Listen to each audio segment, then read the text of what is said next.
Jika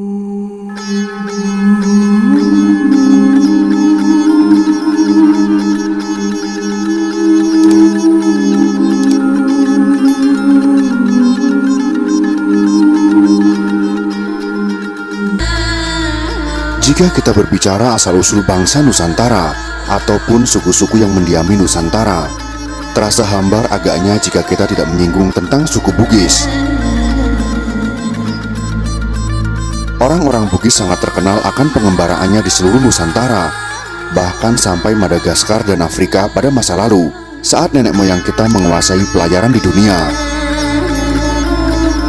Bagaimanakah asal-usul dan sejarah suku Bugis? Mari kita simak ulasannya dalam video berikut ini.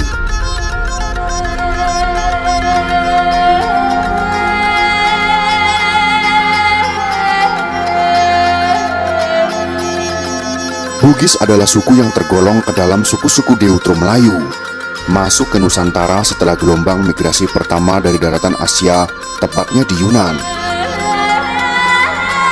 Kata Bugis berasal dari kata Tougi, yang berarti orang Bugis.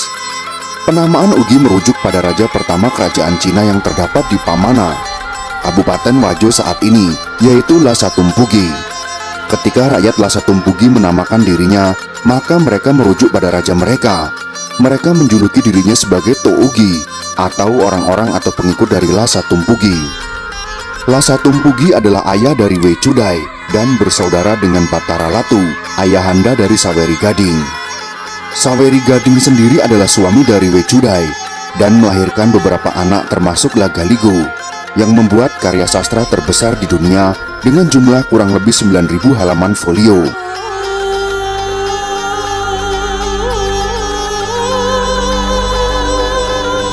Saweri Gading Opunaware atau yang dipertuan di Ware adalah kisah yang tertuang dalam karya sastra I Lagaligo dalam tradisi masyarakat Bugis.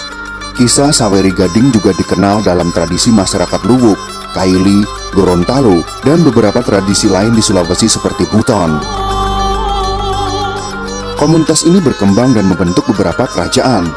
Masyarakat ini kemudian mengembangkan kebudayaan, bahasa, aksara, dan pemerintahan mereka sendiri.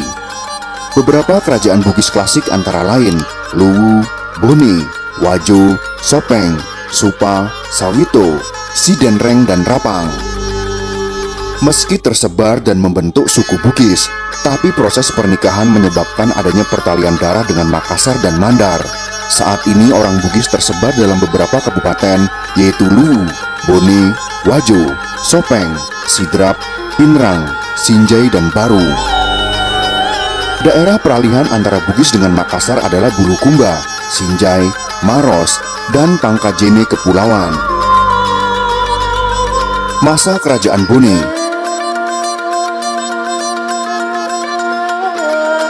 Di daerah Bone terjadi kekacauan selama 7 generasi, yang kemudian muncul seorang To Manurung yang dikenal dengan Manurunge Rimatajang.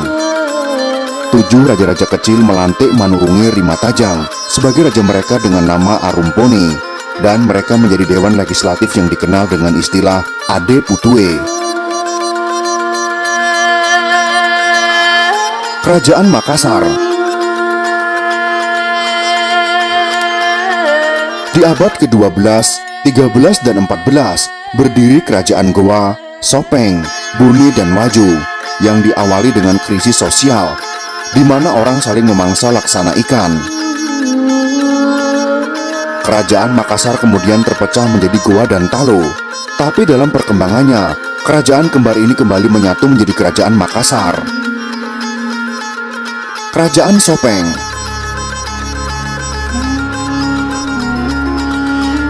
Di saat terjadi kekacauan, di Sopeng muncul 2 orang To Manurung. Pertama, seorang wanita yang dikenal dengan nama Manurunge Rigoarie, yang kemudian memerintah Sopeng Ri Aja, dan kedua seorang laki-laki yang bernama Latemamala Manurunge Ri Sekanyili yang memerintah di Sopeng Rilau. Akhirnya 2 kerajaan kembar ini menjadi Kerajaan Sopeng, sementara Kerajaan Wajo berasal dari komune-komune dari berbagai arah yang berkumpul di sekitar Danau Lampu Lungeng yang dipimpin seorang yang memiliki kemampuan supranatural yang disebut dengan Puange Ri Lampulung. Sepeninggal beliau, komuni tersebut berpindah ke Boli yang dipimpin oleh seorang yang juga memiliki kemampuan supranatural.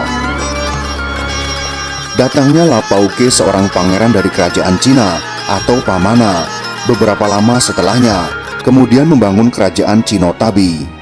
Selama 5 generasi, kerajaan ini bubar dan terbentuk kerajaan Waju. Konflik antar kerajaan pada abad ke-15 ketika kerajaan Gowa dan Bone mulai menguat dan Sopeng serta Wajo mulai muncul. Maka terjadi konflik perbatasan dalam menguasai dominasi politik dan ekonomi antar kerajaan. Kerajaan Bone memperluas wilayahnya sehingga bertemu dengan wilayah Gowa di Bulukumba. Sementara di utara, Bone bertemu Luwu di Sungai Walenai.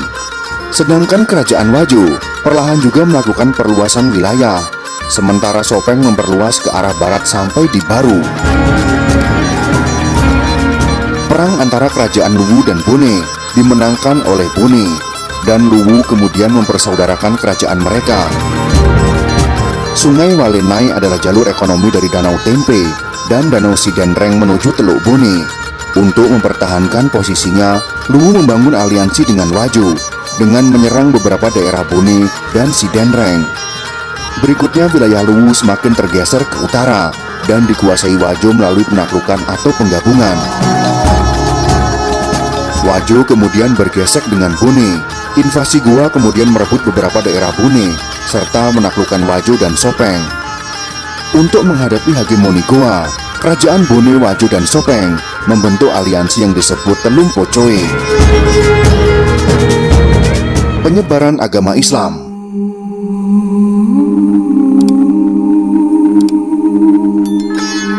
Pada awal abad ke-17, datang penyiar agama Islam dari Minangkabau atas perintah Sultan Iskandar Muda dari Aceh.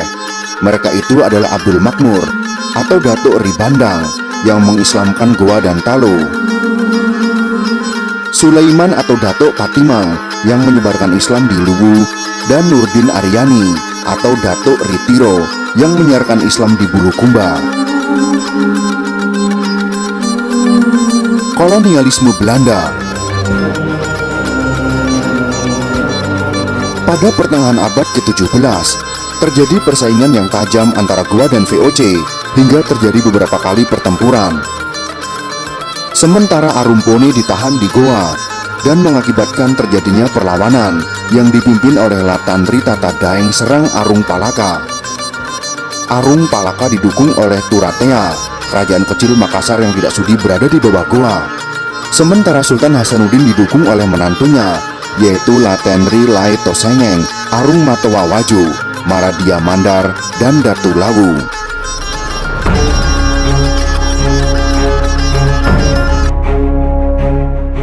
Perang yang dahsyat mengakibatkan benteng Somba Opu luluh lantak. Kekalahan ini mengakibatkan ditandatanganinya perjanjian Bongaya yang sangat merugikan kerajaan Gowa. Pernikahan Lapatau dengan putri Datu Luwu, Datu Sopeng, dan Somba Gowa adalah sebuah proses rekonsiliasi atas konflik di Jazirah Sulawesi Selatan.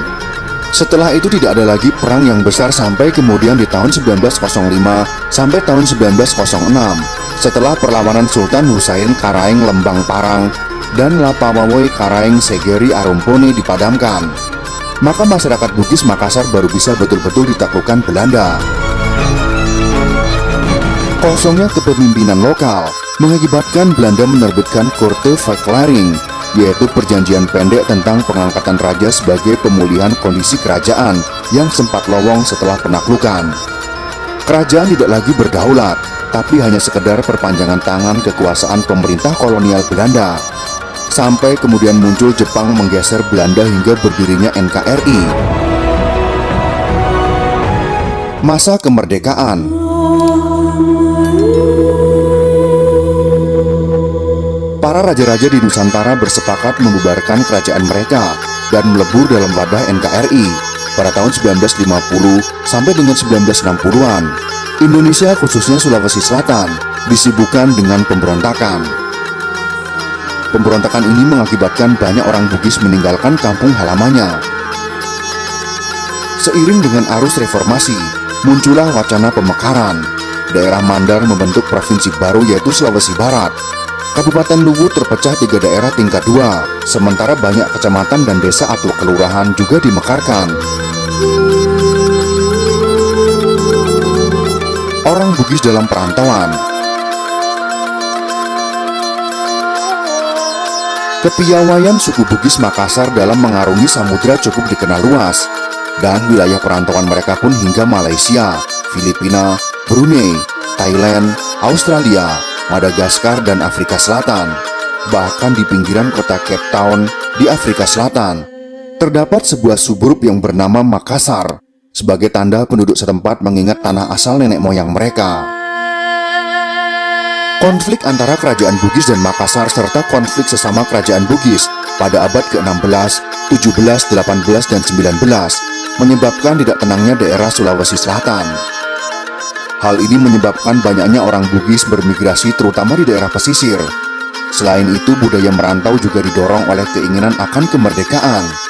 Kebahagiaan dalam tradisi Bugis hanya dapat diraih melalui kemerdekaan. Pada abad ke-17, datanglah seorang pemimpin suku Bugis menghadap Raja Banjar yang berkedudukan di Kayu Tangi atau Martapura untuk diizinkan mendirikan pemukiman di Pagatan Tanah Bumbu. Raja Banjar kemudian memberikan gelar Kapitan Laut Pulo kepadanya yang kemudian menjadi Raja Pagatan. Kini sebagian besar suku Bugis tinggal di daerah pesisir timur Kalimantan Selatan, yaitu di Tanah Bumbu dan Kota Baru. Setelah dikuasainya kerajaan Goa oleh VOC pada pertengahan abad ke-17, banyak perantau Melayu dan Minangkabau yang menduduki jabatan di kerajaan Goa bersama orang Bugis lainnya ikut meninggalkan Sulawesi menuju kerajaan-kerajaan di Tanah Melayu. Di sini mereka turut terlibat dalam perebutan politik kerajaan-kerajaan Melayu. Hingga saat ini, banyak raja-raja Johor yang merupakan keturunan dari orang Bugis. Itulah sekelumit kisah tentang asal-usul suku Bugis dan sejarahnya. Semoga informasi ini bisa bermanfaat untuk kita semua.